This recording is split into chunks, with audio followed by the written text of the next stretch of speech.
और मेरे सुरवीरों, कैसे हो? तो हम तैयारी कर रहे हैं Jawahar Navodaya Vidyalaya entrance exam class 9 की, और इस समय हम पढ़ रहे हैं साइंस। तो साइंस का हम लोग आर्यन पब्लिकेशन की बुक से मैथ्स का सॉरी सॉरी सॉरी साइंस का चैप्टर नंबर 5, और वो है सम नेचुरल फिनोमिना।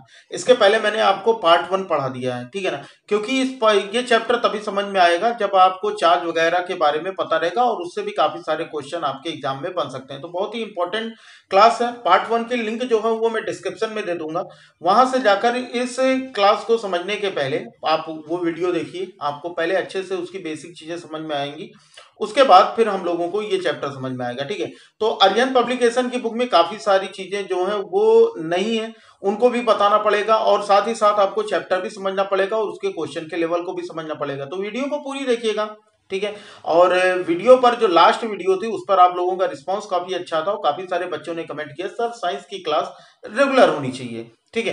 तो रेगुलर तो होनी चाहिए, मुझे भी लगा कि भाई रेगुलर होनी चाहिए, लेकिन उस तरह का रिस्पांस भी क्लास पे आना चाहिए। अगर मैंने ये कहा कि भाई अगर आप लोग 500, 1000, 1500 जो भी लोग हो, जो लोग भी क्लास देख रहे हो, अगर मैं ये कह रहा हूँ कि केवल लाइक का टारगेट 200 प्लस का है, तो भाई 200 प्लस लाइक्स करने में आपको पता नहीं क्या प्रॉब्लम हो जाती है। मुझे क्लास देने में कोई प्रॉब्लम नहीं है भाई, मैं क्लास दूंगा आपको, बिल्कुल फ्री क्लास से दूंगा, जैसा कि अभी चल रहा है, ठीक है? जैसा कि हमारा जो मैथ का बैच है, जीत का परचम चल रहा है, बिल्कुल फ्री ऑफ कॉस्ट बैच है।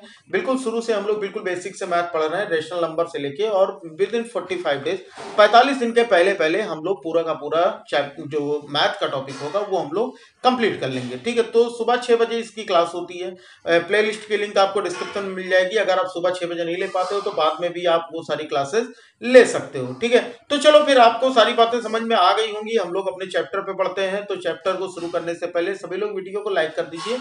वीडियो का लाइक टारगेट 200 प्लस का रहेगा, और आज हम लोग अरिहंत की बुक से उसके चैप्टर नंबर 5 पढ़ने वाले हैं। तो चलो फिर आते हैं सीधे क्लास में। तो बच्चा लोग जो भी नए होंगे वो सब्सक्राइब करके बेल आइकन को प्रेस कर लेंगे, तभी भाई क्लास की जो नोटिफिकेशन होगी वो आप तक सबसे पहले पहुंच पाएगी, ठीक बच्चा? चलो आओ फिर क्लास में बुक पे आते हैं और देखते हैं कि आज के हम चैप्टर में क्या क्या चीजें पढ़ने वाले हैं।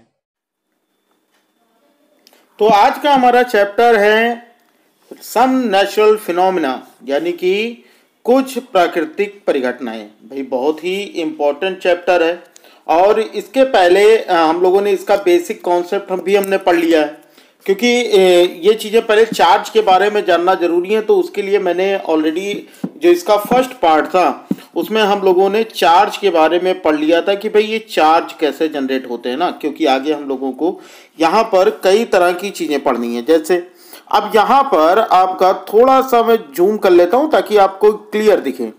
तो यहाँ पर अगर आप देखोगे तो लाइटनिंग सबसे पहला जो हमारा टॉपिक है वो है लाइटनिंग का। तो लाइटनिंग क्या है? Lightning is a natural phenomena, मतलब ये एक प्राकृतिक परिघटना है कि नहीं है? भाई लाइटनिंग क्या होता है पहले हम पढ़ लेते हैं ना, जो आपकी बुक में दिया है वो पढ़ लेते हैं। उसके अलावा थोड़ी सी स्टेज चीजें जान लेंगे, जो आपकी बुक में नहीं होगा उसको नोट कर लीजिएगा, बुक में ही नोट कर लीजिएगा, ठीक है?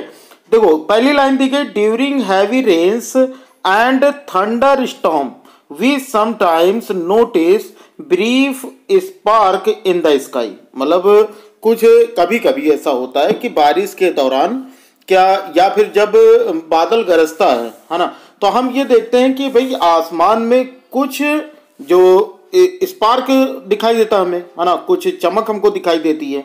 तो these spark are called lightning. तो ये जो चमक होती है इसी को हम बोलते हैं लाइटनिंग। भाई ये होता क्यों है? ठीक है, तो lightning is caused by accumulation of electric charge in the rain clouds. मतलब इनके कहने का मतलब ये है कि भाई बादल में जो इलेक्ट्रिक चार्ज होते हैं उनके एक्यूमुलेशन से, यानी उनके मिलने से ये लाइटनिंग होती है। बात समझना, जैसे यहाँ पर हमारा ये बादल है, ठीक है? अब बादल के बारे में थोड़ी सी जगह लेते हैं पहले, फिर उसके बाद आपको बताते हैं। जैसे अगर मान लेते हैं कि हमारे पास ये एक बादल है। अब इस बादल में, ठीक है, दो तरह के ये बादल हैं। यहाँ पर आपके ऊपर के जो बादल होते हैं हल्के होने की वजह से उनमें पॉजिटिव चार्ज होता है, और जो नीचे के बादल होते हैं वो भारी होने की वजह से उनमें नेगेटिव चार्ज होता है। तो मैंने आपको पहले ही चार्ज के बारे में पहले पार्ट में पढ़ा दिया। अगर आपने वो वीडियो नहीं देखी तो लिंक डिस्क्रिप्शन में है, जाकर के पहले वो वीडियो देख लीजिएगा। अब जब इन दोनों बादलों के बीच में फ्रिक्शन होता है, जब रगड़ होती है, तो इनके बीच में जो एयर होती है, यहाँ पर जो एयर होती है, ठीक है, तो इसमें बिजली निकलती है, ठीक है। इसमें से क्या होता है भाई, इसमें से चमक निकलती है, और ये चमक दूर तक कैसे जाती है, इसके बीच में जो एयर होता है, जो हवा होती है, उससे ये दूर तक जाती है, ठीक है। तो ये हमारी इस तरह से लाइटनिंग होती है। तो मतलब कहने का मतलब ये है कि जैसे आप कहते हो जमीन पर कैसे आता है, ये तो बादल का हो गया, तो भाई ये किन्हीं भी दो चीजों के बीच में हो सकता है। जैसे ये सिंगल क्लाउड में भी हो सकता है, ठीक है, डबल क्लाउड में भी हो सकता है, और या फिर क्लाउड टू अर्थ भी हो सकता है, अर्थ में, ठीक है। यहाँ पर आपके पास जो चार्ज होता है, इसका नेगेटिव चार्ज, इसका पॉजिटिव चार्ज, ये दोनों एक दूसरे को अट्रैक्ट करते हैं, तो इसकी वजह से क्या होता है भाई, लाइटनिंग होती है। और ये जमीन पर से, जमीन और बादल के बीच में, मतलब ये हमारे जो सरफेस है, अर्थ सरफेस और क्लाउड, इनके बीच का ये थंडरिंग यानी कि लाइटनिंग होती है, ठीक है।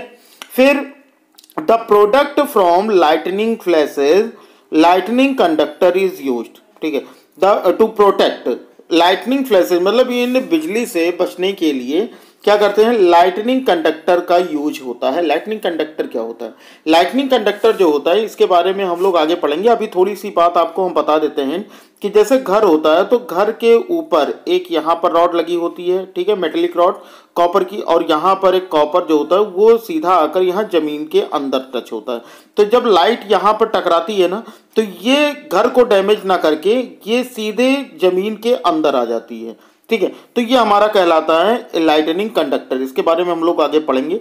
अभी हम देख लेते हैं कि ये क्या है, lightning safeties outside the house, मतलब घर के बाहर अगर है तो हमको क्या क्या सेफ्टीज रखनी चाहिए जब लाइटनिंग हो, ठीक है, यानी जब बिजली चमक रही हो तो घर के बाहर अगर हमें, तो हमें क्या क्या करना चाहिए। सबसे पहले ड्यूरिंग थंडरिंग एंड लाइटनिंग, गरज और चमक के समय स्कूटर्स और नॉट से, मतलब स्कूटर का मतलब केवल यहाँ पर स्कूटर की बात नहीं हो रही, यहाँ पर जितने भी बाइक्स हैं, ठीक है ना, उनकी भी बात हो रही है, यानी ये हमारे लिए सेफ नहीं है। सो ड्यूरिंग लाइटनिंग, जब बिजली चमक रही हो तो उसके दौरान we have to leave such vehicles, हमको इस तरह की जो गाड़ियां होती हैं उन्हें छोड़ देना चाहिए।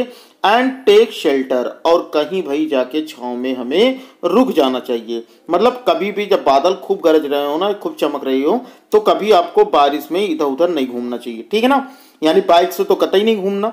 अगली चीज, ड्यूरिंग थंडर स्टॉर्म, मतलब थंडर स्टॉर्म के दौरान जब भी गरज हो रही हो, गरज चमक, we should avoid carrying an umbrella, तो हमें क्या करना चाहिए भाई, छाता से बचना चाहिए। छाता लेकर, वो छाता आता है ना, केक वाला छाता देखे होगे, ऐसे छाता होता है, उसके ऊपर ऐसे लंबी सी नोक निकली होती है, ठीक है ना। तो क्या होता है, ऑन ओवरहेड, तो हमें अपने छत पे लंबा सा, मतलब हल्की फुल्की बारिश के लिए तो ठीक है, लेकिन अगर बहुत तेज बारिश हो रही है तो उसके लिए भाई बिल्कुल भी अच्छा नहीं है। अगर चमक हो रही है, चमक गरज हो रही है, तो उसके साथ आपको ये छाता ले जाने की जरूरत नहीं है। क्यों, क्योंकि it is due to reason that lightning में strike the top end of the metal rod of umbrella and harms us. क्या कर सकते हैं ये भाई, जो इसका जो ऊपरी वाला हिस्सा होता है, जो मेटल का होता है, ये जो नुकीला वाला हिस्सा होता है, ये मेटेलिक रॉड होता है, मतलब ये धातु का बना होता है। तो ये क्या कर सकता है, ये इलेक्ट्रिक को, जो लाइटनिंग है उसको अपनी ओर अट्रैक्ट कर सकता है, और अट्रैक्ट करेगा तो भाई जाहिर सी बात है, हम भी, इसकी जो लाइटनिंग का टेम्परेचर होता है ना, वो तकरीबन 27,000 डिग्री सेल्सियस का होता है, 27,000। अब सोचो इतनी गर्मी कैसे बर्दाश्त होगी, नहीं हो पाएगी ना। तो भाई अम्ब्रेला लेकर बारिश में कम चला करो, ठीक है। अगला जो थर्ड पॉइंट दिया गया, if we are in forest, अगर मान लो कभी किसी जंगल में फंस गए हो, है ना, बियर गिल के साथ हो, अगर बियर गिल कहीं खो जाए और तुम जंगल में रह जाओ, तो जंगल में क्या करोगे, अगर बारिश होने लगे, बिजली चमकने लगे, then we should take shelter under shorter trees, तो हमें छोटे पेड़ों के नीचे शरण लेनी चाहिए। मतलब हमको छोटे पेड़ों के नीचे, बड़े पेड़ों के नीचे नहीं। As a short tree is less likely to be hit by lightning, क्योंकि जो छोटे पेड़ होते हैं उन पर लाइटनिंग के चांसेस बहुत ही कम होते हैं, और जितने बड़े पेड़ होंगे उन पर लाइटनिंग के चांसेस उतने ही ज़्यादा होंगे, ठीक है ना।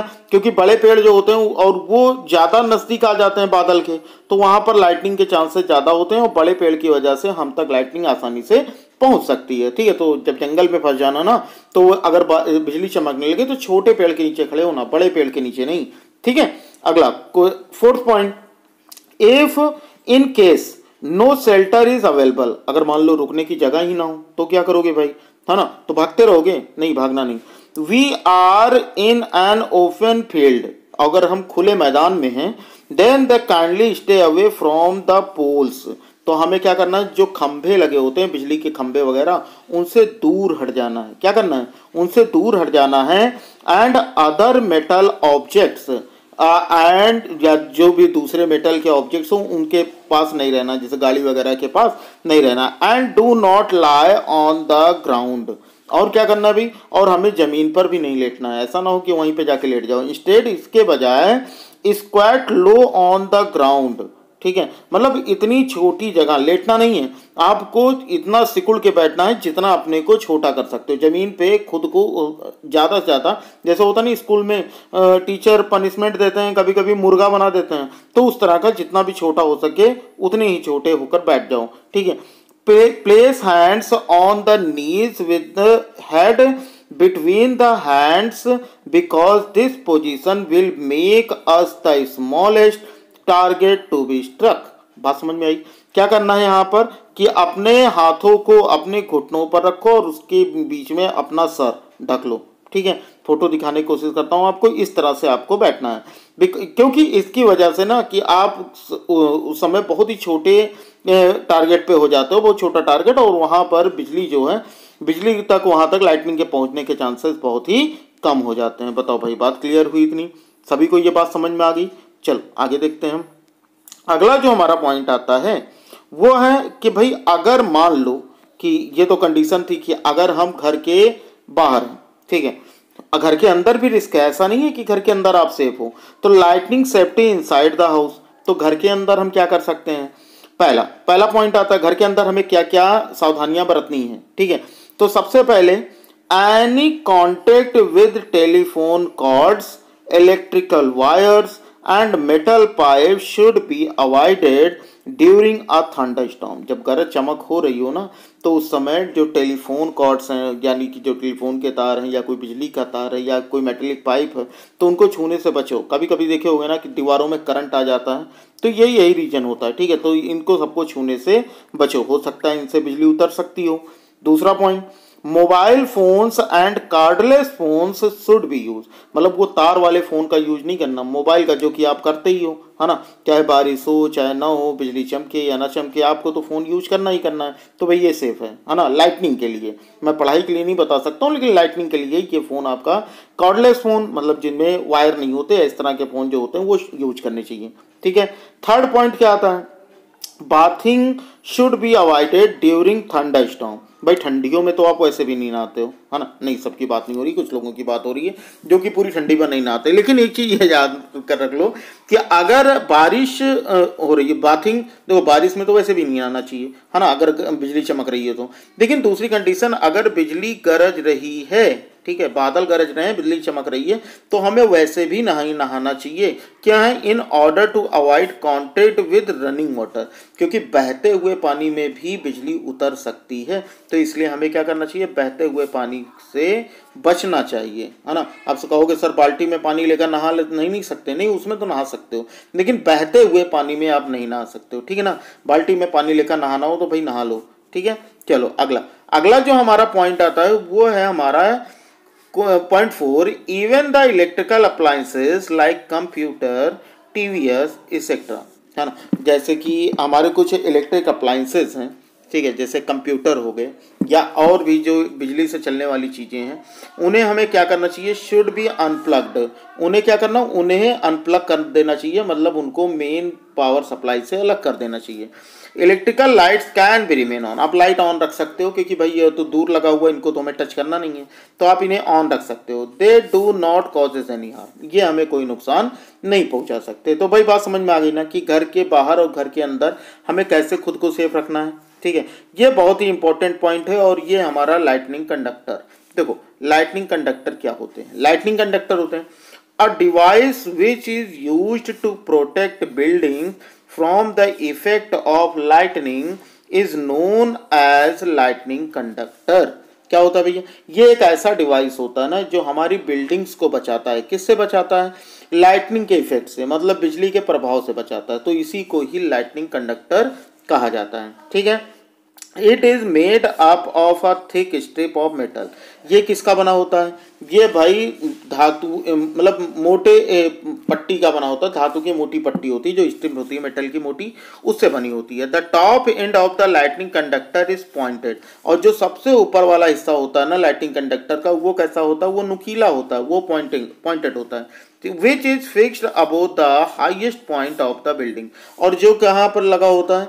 बिल्डिंग के सबसे टॉप पर लगा होता है, मतलब सबसे ऊपरी हिस्से पर ये कोन, मेटेलिक कोन जो होता है, ये पॉइंट जो होता है, ये लगा होता है ये रॉड। ठीक है, अब हम देख लेते हैं कि काम कैसे करता है। जैसे आप इस फिगर को देखो, इस फिगर में देख के आपको समझ में आ रहा होगा कि यहाँ पर जो हमारे बादल हैं, जो हमारे क्लाउड्स हैं, इनके पास कुछ चार्ज होते हैं। तो ये क्या करते हैं, जब ये अर्थ के साथ ही इनको मतलब अगर अर्थ के साथ कांटेक्ट करना होता है तो ये पॉइंट ऊपर वाला है, ये इनकी लाइट को क्या करता है? खींच लेता है और सीधे ले जाकर जमीन के अंदर पहुंचा देता है, हमारे ग्राउंड में पहुंचा देता है। तो बहुत ही आसान सा काम है ये।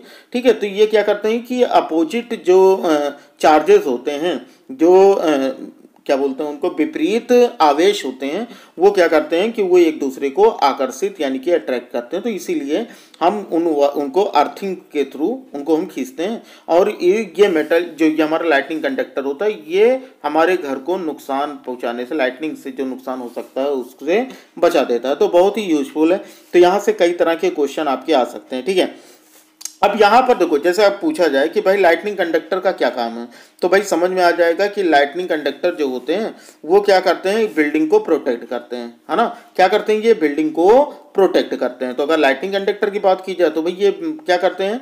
ये किसको प्रोटेक्ट करते हैं? ये हमारे बिल्डिंग्स को प्रोटेक्ट करते हैं, हमारे घरों को प्रोटेक्ट करते हैं। लाइटनिंग ऑकर्स ड्यू टू, मतलब ये जो लाइटनिंग होता है ये किसकी वजह से होता है? भाई रेन की वजह से होता है, विंड की वजह से होता है, इलेक्ट्रिक डिस्चार्ज की वजह से होता है, या नन ऑफ अबोव, किसकी वजह से होता है? अब आपका ये हमारा क्वेश्चन जो है, ठीक है ना, यहाँ पर ये हमारा होमवर्क क्वेश्चन आज का। ठीक है, तो इस होमवर्क क्वेश्चन का आंसर सभी लोगों को कमेंट बॉक्स में देना है। ठीक है, ये हमारा होमवर्क है आज का, और सभी को इसका आंसर कमेंट बॉक्स में, क्योंकि लाइटनिंग अभी मैंने आपको पढ़ाया, तो लाइटनिंग क्यों होता है? रेन की वजह से होता है, विंड की वजह से होता है, इलेक्ट्रिक डिस्चार्ज की वजह से होता है, या नन ऑफ अबोव, इनमें से कोई नहीं। तो आपको भी जो भी ऑप्शन सही लगता हो, सभी लोग इसका आंसर लाइव चैट में नहीं कमेंट बॉक्स में दीजिएगा। जिसका भी आंसर सही होगा बच्चा, उनको मिलेगा एक हार्ट। ठीक है, तो नेक्स्ट क्लास में हम लोग अर्थक्वेक और सुनामी के बारे में पढ़ेंगे। तो आज की वीडियो अगर आपको अच्छी लगी है तो भाई वीडियो को लाइक कर देना, चैनल पे नए होंगे तो चैनल को सब्सक्राइब कर बेल आइकन को प्रेस कर लेना, ताकि हमारे हर क्लास की नोटिफिकेशन आपको मिलती रहे। ठीक बच्चा, चलो फिर पढ़ते रहो, मिलते हैं अगली क्लास में। तब तक लिए जय हिंद, वंदे मातरम।